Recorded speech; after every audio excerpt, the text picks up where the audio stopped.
que eu queria assistir outras coisas. Bem fiel sobre o exato momento da morte dos pais.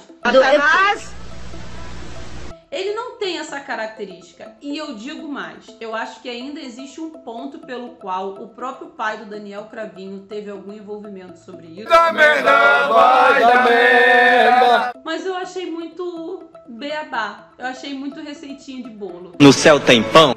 Mas antes de tudo, para tudo, não se esqueçam de curtir, de comentar, de se inscrever, de ativar o sininho para não perder as notificações de vídeos novos aqui no canal Kinemando. Ah, vamos nessa! Oi, tudo bem com vocês? Começando mais um Kinemando. E vamos com as críticas agora, a crítica dos dois filmes que está disponível na Amazon Prime Video, A Menina que Matou os Pais e O Menino que Matou os Meus Pais. Esse filme eu fiz um vídeo de expectativa sobre ele. Vi o filme no dia 24 e hoje quero liberar esse vídeo para vocês porque eu precisava de um tempo para codificar o que eu assisti e trazer sinceridade aqui para vocês sobre todo o hype que eu estava, porque eu estava bem empolgada sobre esse conteúdo. Mas antes de tudo, para tudo, não se esqueçam de curtir, de comentar, de se inscrever, de ativar o sininho para não perder as notificações de vídeos novos aqui no canal Kinemando. É muito importante a participação de vocês, que vocês se inscrevam aqui no canal. Cada curtida, cada inscrição nos motiva a continuar produzindo conteúdos cada vez mais. Sem mais delongas, vamos com as críticas completas, com spoilers aqui pra vocês. Filme com a história do caso da Suzanne von Richthofen. É um filme interessante, de crime, suspense e vale a sua atenção. Vou deixar o card aqui em cima sobre as minhas impressões, as minhas expectativas sem ter visto o filme. Agora eu venho com as críticas oficiais, com spoilers, mas eu preciso fazer spoilers aqui pra vocês. É interessante pra gente poder bater um papo a respeito sobre esse assunto, porque o conteúdo do filme me surpreendeu de várias maneiras. Quando eu terminei de assistir os dois filmes, eu fiquei empolgada pelo que eu vi, mas eu senti que eu precisava de um tempo para refletir sobre aquilo que eu tinha assistido. Não assisti vídeos de críticas de ninguém, eu não tenho esse hábito de assistir, até porque eu não gosto que tenha influência. Mesmo que a gente não queira influência, a gente assistindo os vídeos de outras pessoas, a gente acaba, de alguma maneira, meio que subliminar, se afetando sobre algumas críticas e se influenciando. E é o que eu não quero. Quando eu assisti esses dois filmes, eu tava bem hypada, tava muito empolgada, porque Ilana Kazoy, ela realmente não iria me decepcionar. Não me decepcionou, porém, eu acho que eu estava tão animada por esse filme que eu queria assistir outras coisas. Eu queria ter visto um filme com mais elementos, com mais assuntos, com mais pontos do que a gente não sabia. Eu queria mais elementos novos, eu queria elementos que a gente não tinha realmente entendido, coisas que a gente não tinha visto. Queria ter tido um aprofundamento maior sobre as pessoas ao redor, mesmo que tivesse sido especulativo, porque é um filme, é uma dramatização. Então, baseado em fatos reais, não necessariamente precisaria ser só situações que fossem, de fatos reais, mas poderia ter uma mistura aí de uma fantasia que teria ficado um pouquinho melhor. Basicamente, esses dois filmes, na minha opinião, são filmes de um relato do caso da Suzanne von Richthofen de uma maneira mais bem elaborada. Como se fosse um vídeo daqueles, da galera que é dos anos 80, dos anos 90, vai entender do que eu tô falando. Aqueles filmes, mini filmes que era passado no jornal, tipo Linha Direta, que fazia uma dramatização sobre o que aconteceu na situação, mas os atores não eram tão bons assim. E aqui temos atores de peso, atores com uma interpretação interessantíssima. Sendo que, quando eu fui assistir esse filme, eu não imaginei que seria uma dramatização real. Eu acho que merecia ter tido, então, uma reconstituição bem fiel sobre o exato momento da morte dos pais. Ia ficar muito pesado, sim, mas eu acho que teria sido a janela que teria separado esse filme de um filme diferenciado. Por quê? Ele se transformaria num filme de terror, mas eu acho que a proposta dali era uma dramatização do que aconteceu, um relato de caso sobre a situação que basicamente todo mundo já sabia. Porém, os elementos novos, que é o que eu fiquei bem interessada, foram os principais elementos, que foram os depoimentos. O Daniel teve um relato de caso que foi um relato um pouco mais romantizado, e a Suzanne van Richthofen teve um relato um pouco mais dramático e muito mais chocante. E aí eu quero conversar com vocês sobre essa situação. Já conversei com vocês no vídeo sobre as minhas expectativas sobre o filme. A galera já conhece a história e eu tô aqui não para falar sobre a história, mas sim sobre o filme, sobre o que eu assisti. Independente do que eu gostaria de ter assistido, isso não vem ao caso, porque o que eu gostaria de ter assistido é uma parada muito pessoal, não tem a ver com o filme ter sido bom ou ruim.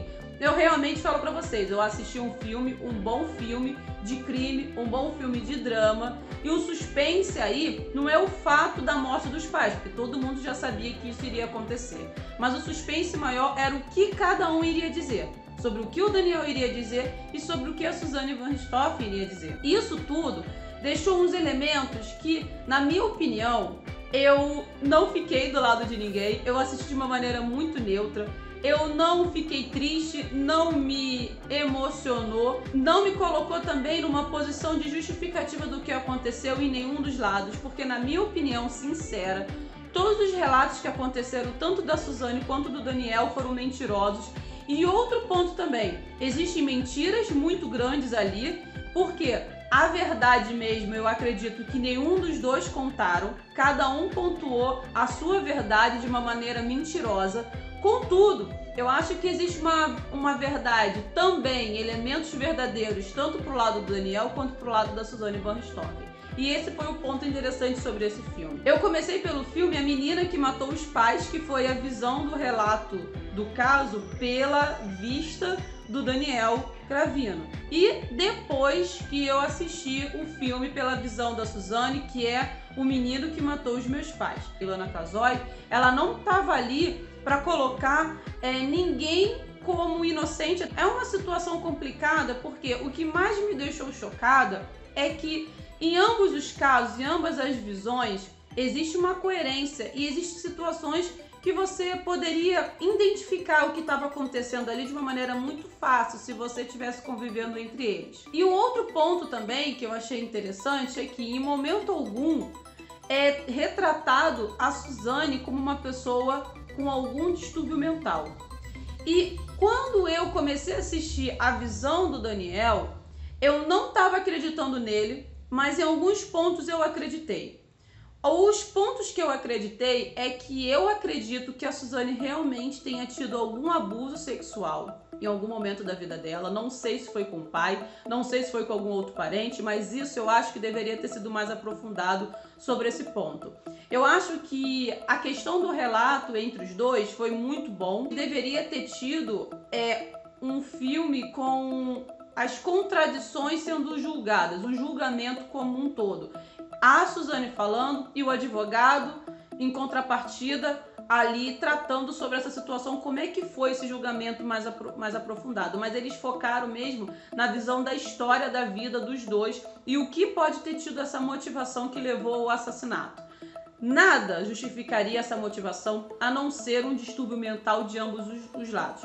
Tanto do Daniel quanto da Suzanne são duas pessoas doentes que não justificaria em momento algum, independente do que cada um contou. Eu acho que o mais importante aí é que, independente da vida de ambos os lados, tanto do Daniel quanto da Suzanne, e independente do que os pais da Suzanne faziam e o que os pais do Daniel faziam, não teria nunca, em momento algum, uma justificativa pelo que os dois se reuniram e fizeram. Para mim, são duas mentes corrompidas, duas mentes destrutivas que se juntaram e explodiram e chegaram a esse resultado tão cruel de duas mentes cruéis. Mas quando eu assisti esse filme, eu estava esperando que a história demonstrasse exatamente isso, uma dramatização sobre o que aconteceu e as motivações do que possivelmente possa ter sido. Eles deveriam ter retratado muito maior os elementos que estavam ali, tanto pro lado do irmão do Daniel, o irmão da Suzanne. Eles apareciam de uma maneira muito secundária e eles eram muito importantes. Por quê? O irmão do Daniel, no relato do Daniel, aparecia de uma maneira mais solitária, ou seja, ele sempre aparecia quando o Daniel estava, e ele não tinha uma relação tão próxima assim da Suzanne. No relato dele, dava a entender que ele não era tão presente. Diferente do relato da Suzane, que ele aparecia mais e existia uma outra menina. Essas pessoas eu acho que poderiam ter tido um desenvolvimento maior. Agora, um ponto negativo que eu acho que eles se perderam muito com elementos desnecessários, na minha opinião. Quais foram esses elementos?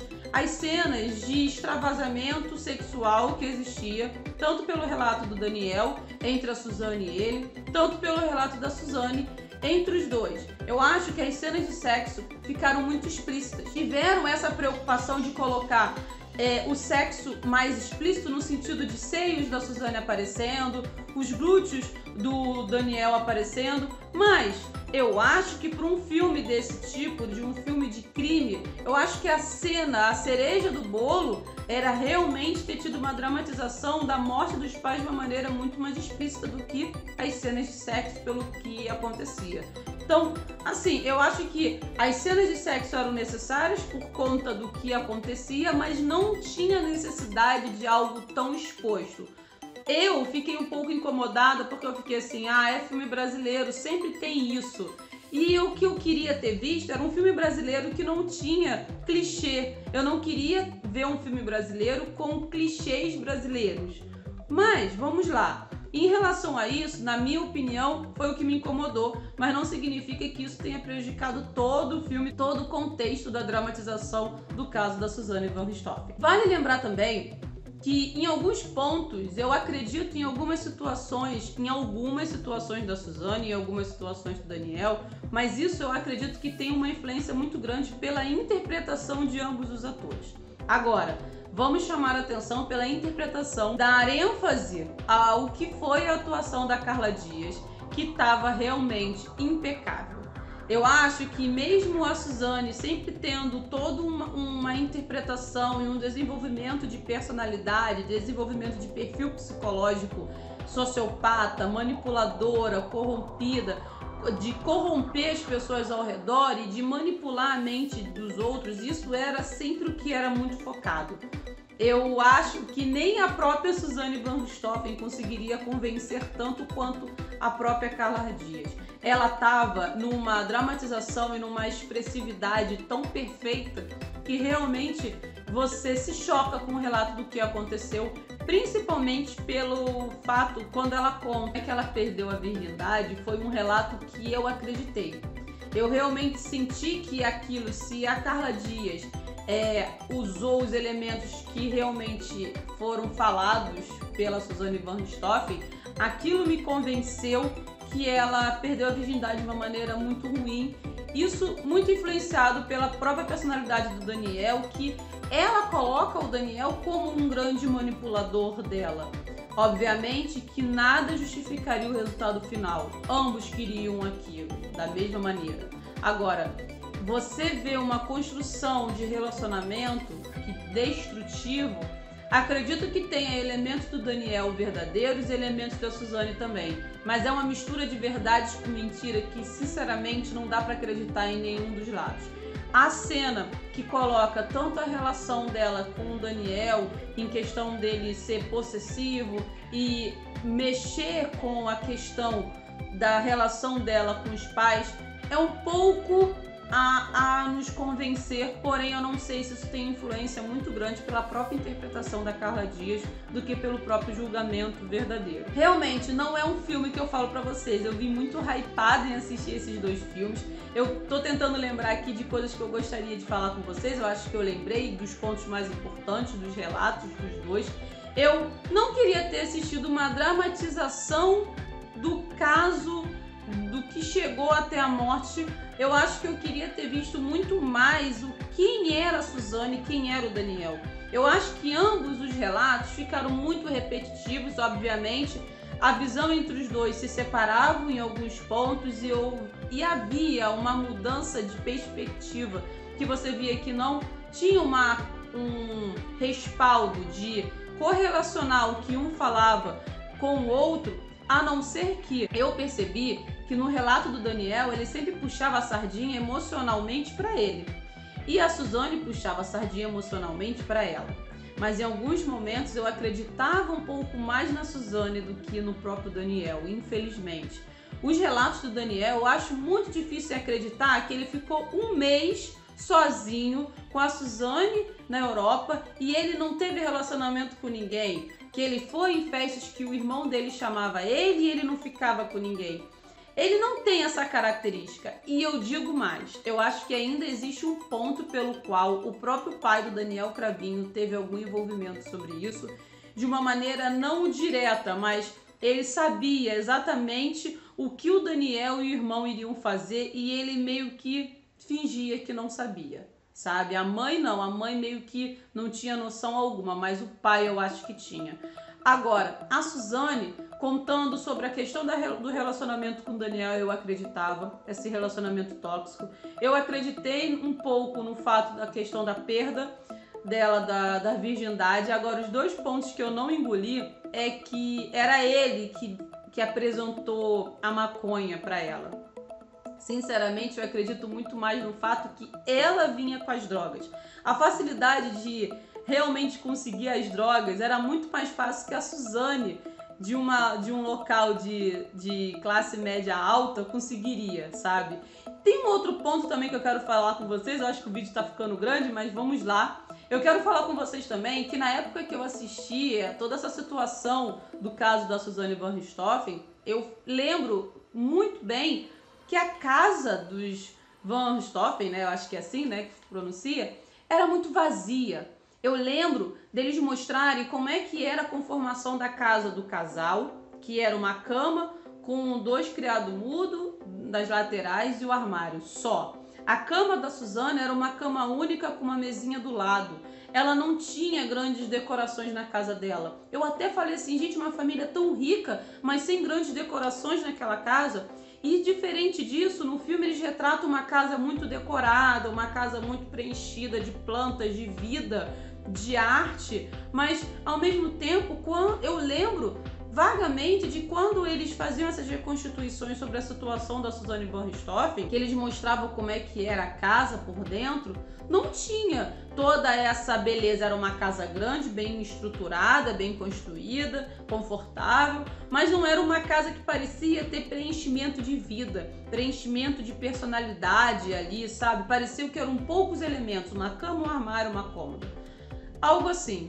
O quarto do menino, cheio de decorações, o quarto da Suzane também, de bibelô, eu não lembro de ter visto nada disso na época, sabe?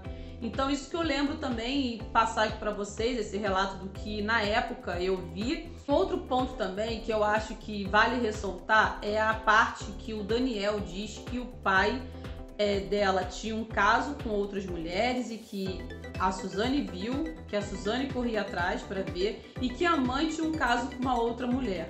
Existe um outro ponto também que a Suzane declara para o Daniel que ela tinha sido abusada pelo próprio pai. Eu acho que isso seria algo difícil dele estar mentindo, eu acho que a criatividade dele teria sido muito grande. Esse ponto, de alguma maneira, eu acredito quando o Daniel falou. Agora, eu não sei se a interpretação foi muito bem feita ou se é o relato que realmente choca. Outro ponto interessante é que quando ele fala isso, diferente do Daniel, a Suzane já diz que são bons pais, que ela tinha uma família ótima. Eu não sei se a estratégia dela, diferente do Daniel, que foi apontar os erros, a Suzane não iria apontar os erros dos pais, porque isso poderia prejudicar a sua família, prejudicar a sua imagem e prejudicar na hora da sua defesa. Elogiar os seus pais, eu acho que deve ter sido uma estratégia do advogado, uma estratégia da própria Suzane, e não expor isso à mídia para que isso não prejudicasse o julgamento tanto quanto ela poderia imaginar. 39 anos de julgamento, de prisão, né, que ela recebeu. Doideira, né? E imaginar que ela não ficou isso tudo. Quantos anos que ela ficou presa, né? E assim, tirando a questão das saidinhas, mesmo que ela tenha ficado 39 anos presa e os anos que ela teve as saídas, né, do Dia das Mães, é loucura a situação toda que estava acontecendo, mas muitas coisas realmente ficaram com pontas soltas. Não foi um filme ruim, mas eu gostaria de ter visto muito mais. Eu não gostei tanto do clichê da parte da relação amorosa da questão sexual. Eu acho que eles poderiam ter focado muito mais na cena do assassinato para chocar mesmo a situação. Mas eu não sei também, eu respeitei essa decisão quando eu estava assistindo, porque eu acho que a Ilana Kasoy, ela teve como um princípio de respeitar os familiares, sabe? Eu acho que pode ter sido essa visão. Uma nota para esse filme, para os dois filmes, eu daria uma nota 7,5. Eu realmente fiquei muito hypada, tava achando que eu ia dar um 10, que o filme ia ser amedrontador. Teve muitos momentos que quando eu terminei mesmo de assistir o filme eu tava arrepiada, chocada, porque é horrível. Mas depois, avaliando a questão do desenvolvimento, se eu fosse dar uma nota para a interpretação da Carla Dias, é 10. Só a Carla Dias é 10, tá impecável. Mas o contexto da história como um todo, eu não sei se eu tava muito na expectativa, mas eu não considero esse filme como uma nota 10, eu considero ele como um 7,5 para quase 8, tá? Posso arredondar esse 7,5 para 8. É um bom filme, um bom desenvolvimento, mas eu achei muito beabá, eu achei muito receitinho de bolo.